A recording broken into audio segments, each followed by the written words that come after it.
finally. It is finally time to have a look at the Müller. That wasn't me actually. That wasn't me. There's another one. Oh wow. They did it everywhere. Okay, tonight we want to have a look at this battery here, which is in this box and is sitting here for too long. By the way, this is not a warning t-shirt or something. It's just I like the color. And this is not true. We had like 65 amps today. Yes, in winter, 65 amps, not 3.5. This is supposedly the latest and greatest, best battery Müller Energy has ever built. Dinner. I'm back. Okay, let's have a look at this battery here.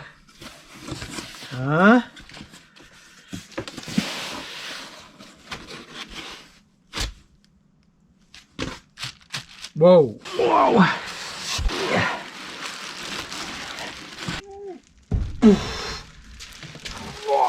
Yeah. Some accessories in here. It is. That is a screen. A 12-volt battery coming with a screen.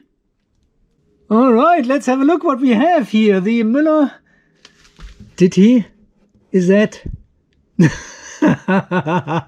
Nice. That's really good. I like it. Okay, it's the ME12300BT. Lithium iron phosphate, 4000 cycles, 250 amp max charging current. Charging. We are talking about charging current. Stainless steel case, 250 amp JBD BMS with Bluetooth. Comes with these brackets here, so you can bolt it to something like your 4-wheel drive or your RV. Spring-loaded handles on the top. Oh geez, look at this front here. What do we have here? Positive, negative, 175 amp Anderson connector, USB-C port, QC3, USB-A switch, cigarette lighter thingy, the small one, and the big one, and another big one. 50 amp Anderson connectors. Display. No screws. Yep, confirmed. M8 terminals.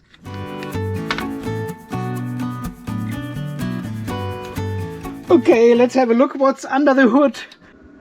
Ta-da! Oh, I can see an active balancer. Can see the 250 amp JBD BMS Muller Edition. This is the BMS we have already tested here on the channel. I linked this video down below. The BMS can actually control the active balancer and turn it on when the battery gets full. Pretty amazing.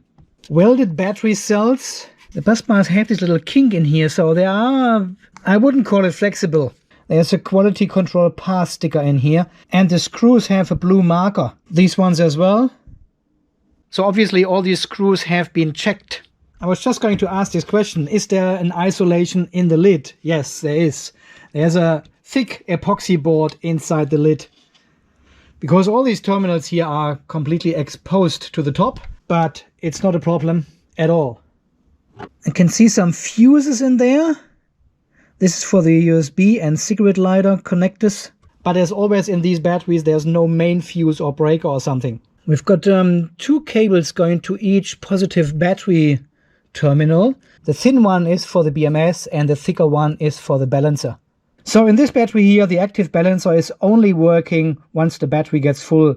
So over 3.45 volts, I guess, the balancer will turn on. We will surely check this. Yeah, I must say the build quality is very, very good. Look at this thick cable here. There are actually two cables in here. I can feel that. And there are really no moving parts in this battery here. Everything is rock solid. We've got the Bluetooth module here as well. It is glued to the epoxy on the outside. And all these cables are bent and connected in a way they are not moving around. Let's connect this display.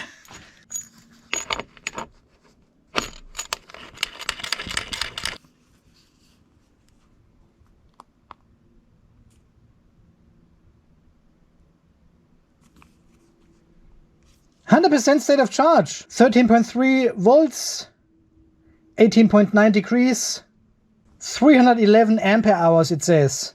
Ooh, that's a big claim. Here we can see the cell voltages. Alright, if this is a JBD BMS, we should be able to use the Overkill Solar app. I'm not sure. Ah, yeah, here. It says ME12300. That must be it. Connecting. Getting data. Oh, I'll try again.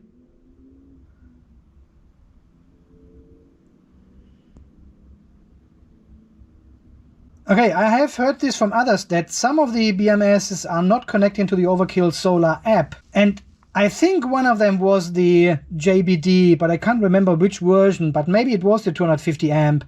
You can always try the good old Xiaoxiang app. Connect to the ME12300. Okay, confirm. Yep, this one works just fine. Okay, 6 millivolt deviation at 3.3 volts. I'm not 100% sure how full the battery is, but let's find out. Okay, I'll connect directly to the terminals inside the battery. Negative over here. 13.8 volts. On. Charging with 5 amps. BMS says 4.9. 5.1, and the display shows the same. Okay, let's wait a moment here and see how the voltages of the cells are developing over time, and this could give us a conclusion how full the battery actually is. I'll just increase the current here to 21, full power.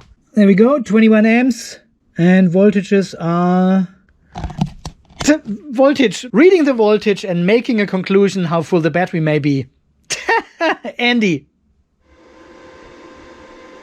Okay, while the battery is charging, we are having a look at the battery cells and see if we can scan one of these barcodes here. Here we go. Got it.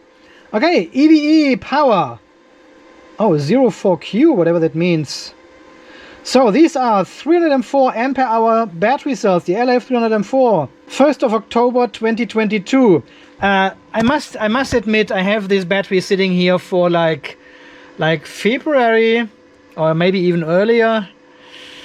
So the cells are actually from a very current production then. It's just I haven't got enough time to test all these batteries. And I really like it. They have rated this battery at 300 ampere hours, not at 305 or 310. Even these may be certified cells and everything, and they could actually have 311 ampere hours, what we have just seen, but they are not over-promising and under-delivering. They're doing it the opposite. So this battery is rated at 300 ampere hours, and if we get 310 ampere hours out of this baby here, that is impressive then.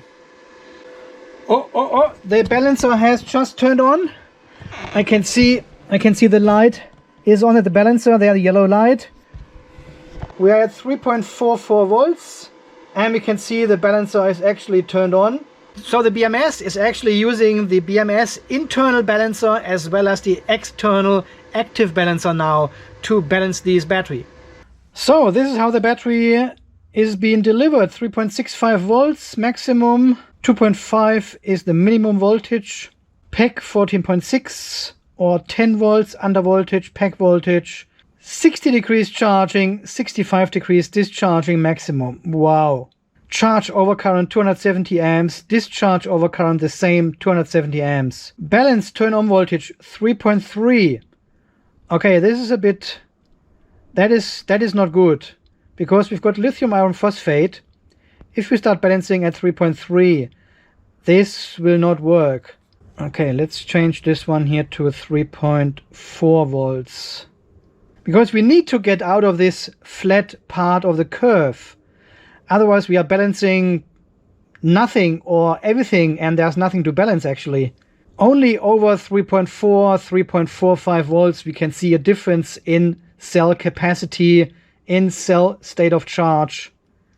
But at 3.3 everything is in the flat part of the curve. There's no difference, so there's no way to start balancing then. Okay, this is now corrected. 3.51 we have, and cell number 1 is a bit behind, 45 millivolt. Okay, let's leave this running here for a few minutes, and then we have another look. Okay, let's check out these USB ports. I'm now connected to the QC3 USB port, and the mobile phone is charging with 3 amps, 2.8, 2.9, 12.7 watts. That's pretty good. All right, what do we have here? 5 volts, 1 amp at the top, and 5 volt, 2.1 amp at the bottom. So 5 volt, 1 amp. Oh yeah, it's charging with 1.4 amps. Easy. Yeah, 1.4 amps. And the bottom one. Yeah, same, 1.4 amps. And then this switch turns off charging, turns off all the USB ports, and I think also the cigarette lighter ports. All right, and let's have a look what our balancing function does. Oh, look at this, 9 millivolt deviation. This was maybe less than, say, 10 minutes to do the USB test here. And we are down to, okay, 10 millivolt deviation. That is impressive. So the balancer is now turned off because we are under 15 millivolt deviation. Well, if you go into the settings, okay, let's set this one here to 0, 1. Confirm. Okay, let's go back. Balancer has turned back on. Yep, I can confirm that. There's the light. And now we should be balancing down to 1 millivolt. Why is the deviation now increasing? What's going on here? Do we actually have something like charge balance turned on? No, charge balance is actually turned off. Thank you very much, Herr Müller, for turning charge balance off. Otherwise the BMS wouldn't balance now at all because there's no current flowing. I've got this first generation, this prototype style of battery from Müller Energy. This is the 200 amp hour version. And they got me this battery last year to make some suggestions for improvements and everything. And this one here is actually a very similar design. And it has the discharge switch, which eliminates any sparks when connecting an inverter. So they got actually rid of this function. Well, I know the JBD BMS doesn't have this functionality at all. In the first generation of this battery here, they're using a DALI BMS inside, and this actually has this function. So this switch doesn't do anything else but turning off the discharge MOSFETs. And when the discharge MOSFETs are turned off, we don't get a spark because there's no current flowing into our capacitors. So we can safely connect our inverter. And once this is done, we turn on the BMS and no spark. So unfortunately, the JBD BMS inside here doesn't have this functionality anymore. So when you connect your 12 volt inverter here, you need to pre-charge it with a resistor. Otherwise, you're getting a big spark, and even you know there is a spark coming, it is still scary. Okay, so I let the battery sitting here for around half an hour, and the deviation has gone down to 10 millivolt. So I would consider this battery as fully balanced at 3.6 volts. We can probably go a bit higher, but I'll do this tomorrow afternoon when I'm coming home. And then we do a full discharge test of this battery and see how much ampere hours we actually get out of it. And we will connect the battery to the good old Peter inverter. Do a high amp discharge test with around 200 amps and dump the whole energy into the Tesla. And use the infrared camera as well to see if we can discover any hotspots here in the Müller battery. Welcome back, guys. It is now evening number 2. And we are still working here on the Müller Energy Battery. We have now fully charged it to 14.5 volts. Here you can see all the cells are over 3.6 volts now. Deviation is 8 millivolt only, and I don't think it balances any further because these the balancer is actually off. Look at this. This balancer here has a precision of 5 millivolt. Did you know that actually? They are not balancing down to 1 millivolt. They may, but usually they've got around 5 millivolt. This is totally sufficient, right? And as promised yesterday, tonight we want to do the high amp discharge test with the Muller battery here. I dump all these 3.8 kilowatt hours here into the Tesla, and we want to use the PIDA inverter, the good old PIDA inverter. I have already prepared everything here. We also have the Victron Smart Shunt in between, the Victron Smart Shunt, because we want to see how many ampere hours we get out of the Muller Energy Battery. I've got a 175 amp Anderson connector on this end, 70 mil cable. I think this is 0 gauge. Is it? Why would you call it 0 gauge? I mean, and then we go on to the cables which were supplied with the PIDA inverter. On the other hand as well, I've got another 70 mil cable there to the shunt, and the other side goes to our negative here, back to the Anderson connector. So we can plug this in directly into our battery. Yeah, 175 Anderson. Okay, without further ado, let's unplug and get this baby down here to the PIDA. It is. Oh, it is heavy. It is heavy. Very careful, very careful. Because Muller Energy wants this battery back. It is just on loan. They don't want to let me keep it. Which is a total shame, because these batteries are really good. They are really good for my purposes here. Connecting... Why are you on an angle? Connecting the chainsaw and everything, taking them out in the bush. 2.4 kilowatt electric chainsaw, no problem. This battery there runs for 1.5 hours on full blast with a chainsaw. Well, and then I'm tired anyway, so capacity is usually enough. Let's turn this one around. Tobi, kannst du denn mal ein bisschen an die Seite gehen hier? Tobi, geh mal ein bisschen an die Seite. Geh mal ein bisschen an die Seite, Tobi.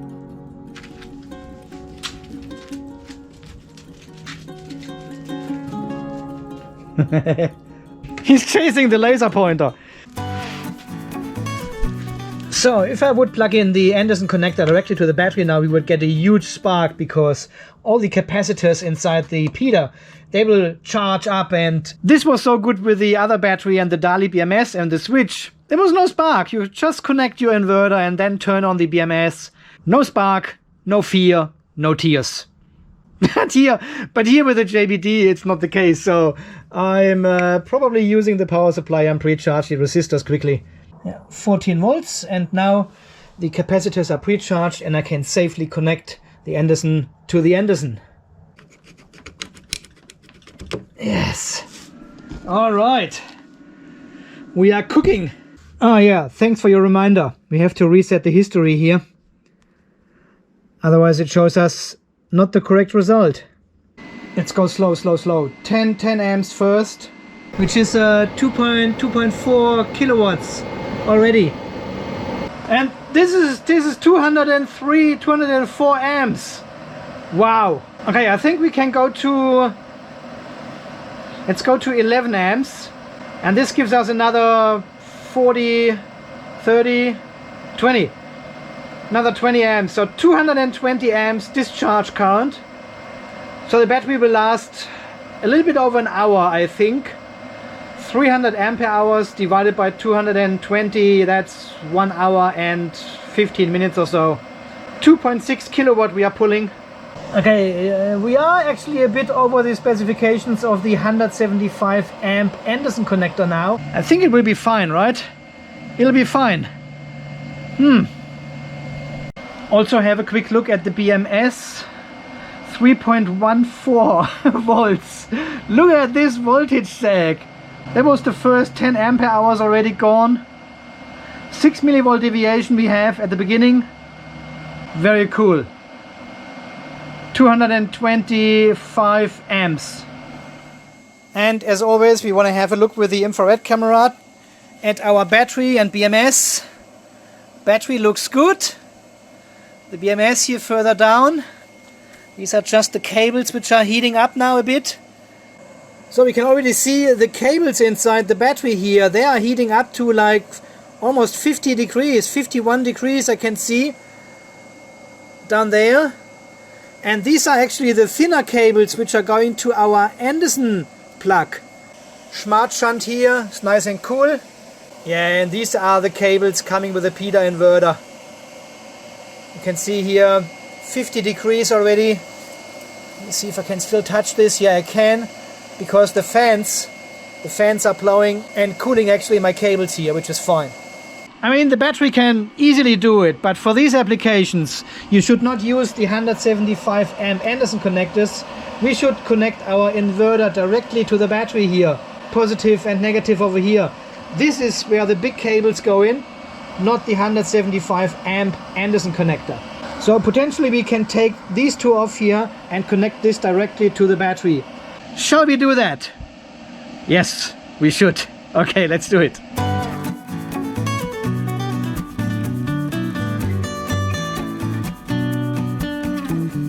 I've just discovered something is not working with the smart shunt. It doesn't count any energy or ampere hours. It is on 0. Oh shit. Okay, stop the test. Why is the smart shunt not working? Okay, I found why the shunt didn't count. I really cannot tell you why the shunt didn't work. I really can't. I've got some bad news. I have seen in the shunt, in the JBD shunt, we have pulled already 60 ampere hours out of this battery in this short amount of time. So, well, recharging takes now 3 hours and it's already 8 p.m. So, have a good night's sleep. See you tomorrow morning. Good morning, guys, and welcome back. Alright, so we have now again fully charged the battery here to 14.5 volts. You can see here on the app all cells are close to 3.64 volts. 7 millivolt deviation we have. Perfectly balanced 4S battery. To system minus.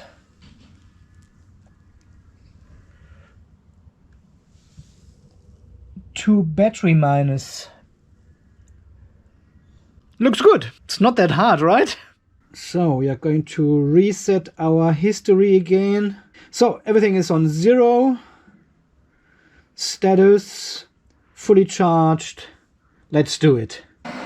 Yes, and this time it's working actually. It's counting down. 1 ampere hour gone already. We are discharging with 230 amps. This is 0.75 C or something. And the BMS says we've got another 1 hour and 1 minute left until the battery is empty. We've got 4 millivolts, 7 millivolt deviation at 230 amps. Actually, give it another half an hour and we do another infrared camera flyover. There's our hotspot on the lid. There's one here and a bit here. I think this is just the fallout of the BMS. But this one here is interesting. Let's have a look inside. That's the cable. All right. There we have 65 degrees here on this crimp connection. Yeah, I can still touch it. It's not hot. Look at this. It is not super hot here.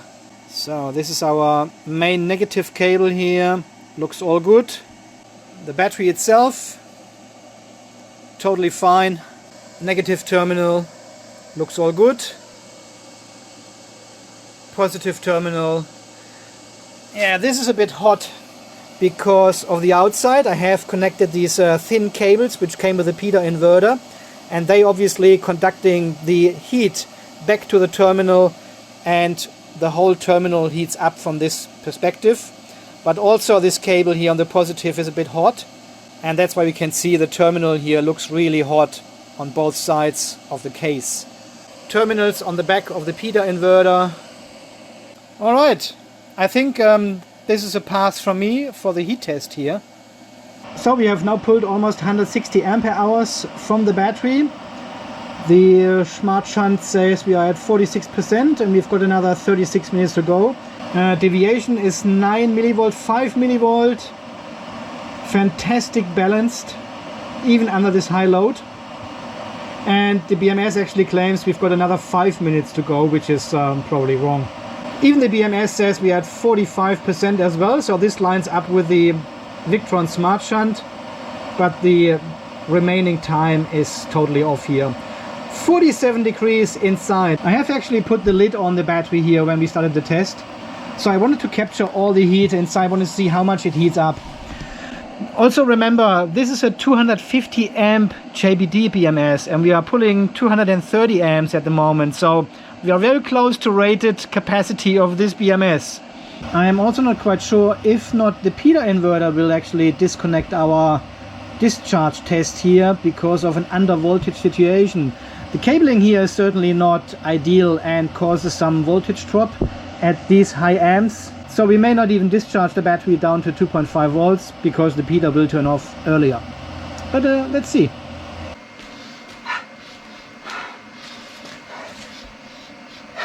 Can you smell that? It smells like, it's not burned, but it smells like plastic, hot plastic. Yeah, definitely coming from here. All right, let's have a quick look at the BMS. Oh, we are under 3 volts. 35 millivolt deviation we have. Still pulling 230 amps. We've got 58 degrees inside the case or inside the BMS, whatever these temperature sensors measuring. But 58 is the maximum. 11.9 volts under high load. So I guess we will come to an end very soon. 1% left. 290 ampere hours we have pulled. 3.5 kilowatt hours. 1 hour 18 minutes so far. Still going. Okay, I can hear the fans of the Peter inverter spinning down. BMS claims we've got 1 ampere hour left. 2.8 volts. Cell number 1 will be our weakest if the Peter doesn't turn off before that. 295 ampere hours pulled, 3.6 kilowatt hours. 300 ampere hours, yes. 3.6 kilowatt hours. 2.6 volts, cell number 1 will be... No, it is off now. Vehicle charging stopped. The Peter inverter has actually turned off. 300.2 ampere hours we have pulled and 3.6 kilowatt hours from this battery. So close to 2.6 volts of cell number 1, the Peter inverter stopped discharging at around 10.4 volts or so. Okay, before we come to a final conclusion and a bit of a summary about the Muller Energy Battery, let me do the sales pitch first. So this battery, as all the other products on the website, comes with 5 years warranty. Not good enough? Not enough? They also offer a 30-day money-back guarantee. If you don't like this shit, send it back, get your money back. Still not? You want more? Free shipping in Australia. Regardless where you live, free shipping. This one comes for free. I mean, you have to pay for it, but not for the shipping. Have I got you? No? Okay. What about a discount? Would you like a discount on this battery? Use the discount code OGGA, that is Off-Grid Garage Australia, OGGA at checkout to get 5% off. This is only a limited offer until end of June. Hang on. Yeah, got it here. End of July 2023. 5% off. That's all. You either buy it or you don't buy it. I don't care really. This is all I can offer for this battery here. No, it is a really good battery. I'm not getting any cut on these batteries here or something. This is just my pure... Okay, anyway, let's do the final thoughts on the Muller Energy Battery. I'm not selling anything here. And now after a few minutes, the Muller battery has cooled down again and is back on the workbench. And I must say, I'm really impressed with the power and performance of this battery. So 0.7C pulling for over 1 hour and nothing overheats. And we could see last night, even using the 175 amp Anderson connector with 230 amps for over 10 minutes, didn't cause any problems with this battery. Yes, the cables got really hot, but nothing melted or there was no magic smoke, nothing. It just did it. Still has this plastic smell. Overall, I'm a big fan of this stainless steel container. I also like this very special detail here. Have you seen? They've got a bracket down here which is connected to the actual case, to the frame which is holding the battery.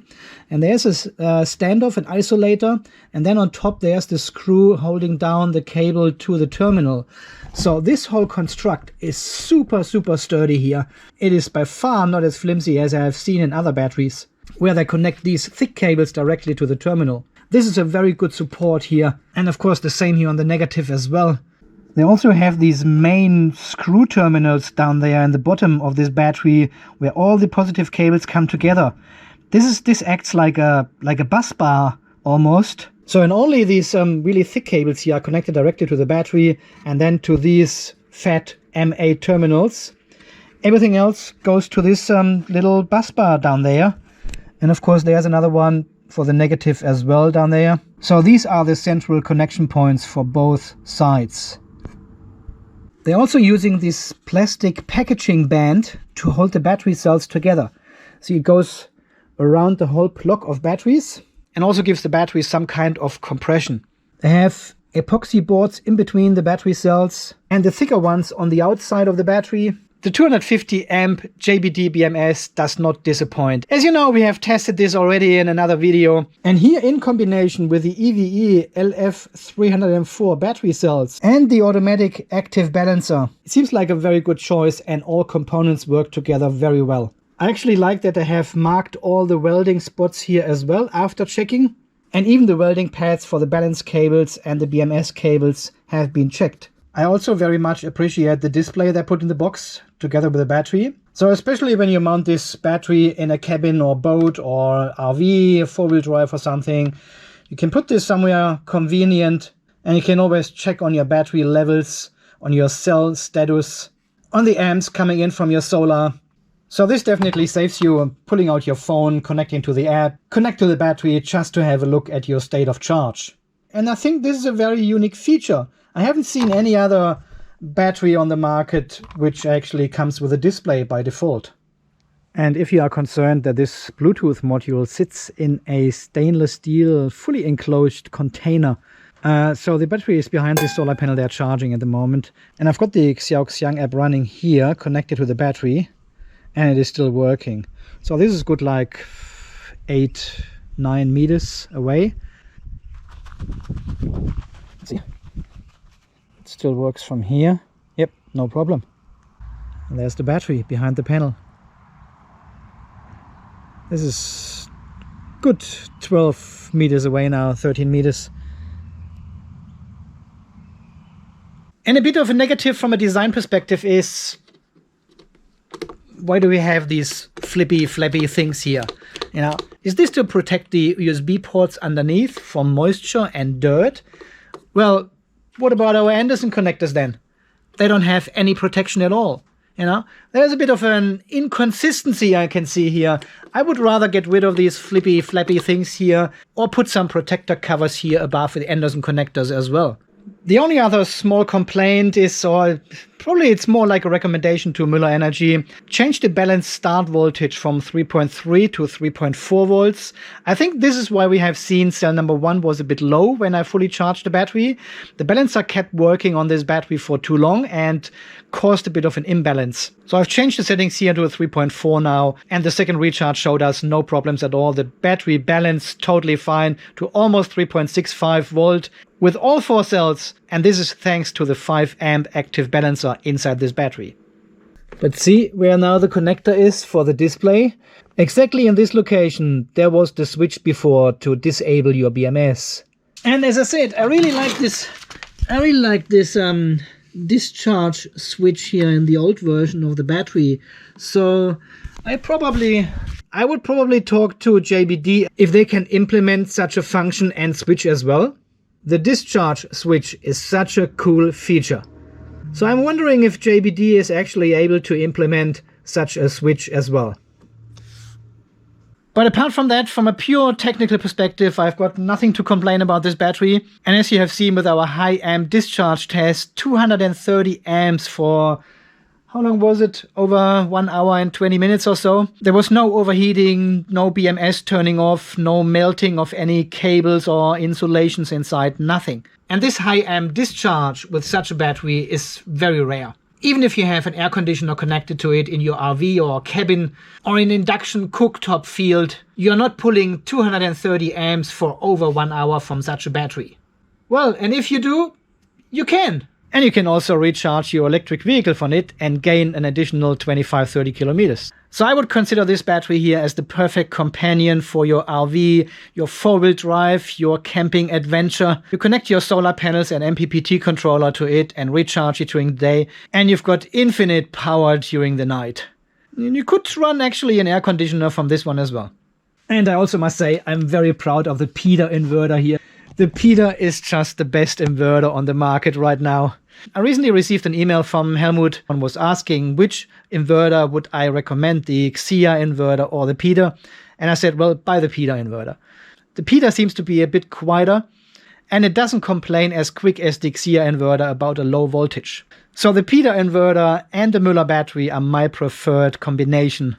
And I use this all the time out in the bush, electric chainsaw, electric shredder, everything up to 3 kilowatt. It runs it perfectly fine for a very long time. And also thank you to Herr Müller for sending over this battery here for testing purposes. Unfortunately, I cannot keep it. I need to send it back soon. And also thank you to Herr Müller for the free 4 kilowatt hours of energy. I'm not going to recharge this battery anymore if I have to send it back. That was free energy. I'll take it. Okay guys, as always, thank you so much for watching. Thanks for all your great support here on the channel, for all your generous donations. Thank you very much.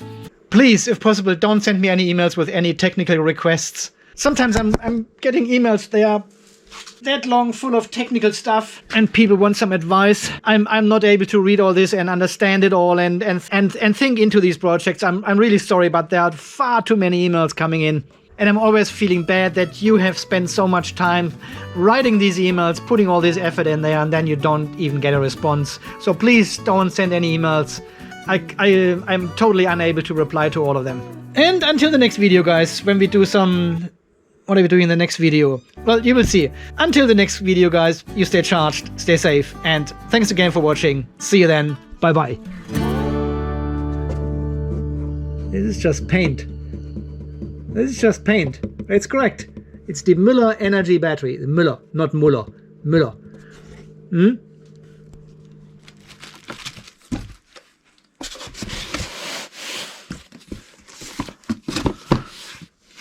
Hey, wait, before you go. Herr Müller also told me that they will get the So that'll be very interesting. This is exactly what we wanted, right? So watch this space here. I probably shouldn't have said anything about this. So forget about all this and we should wait for Müller Energy to make the official announcement. All right, you have a good day. Yeah. Oh, wow.